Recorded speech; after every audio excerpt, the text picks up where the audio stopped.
मग तरी झोपले. मग तिकडं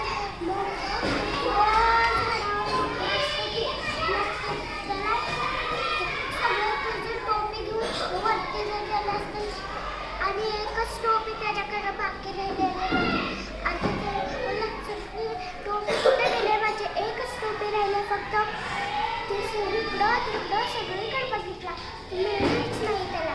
मग वरती झाडावर बघितला, मग माकडं त्याची टोपी सगळे घेऊन गेलेले होते.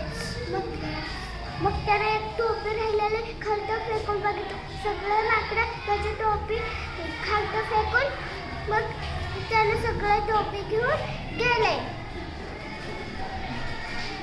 काय शिकलो आपण या गोष्टीतून?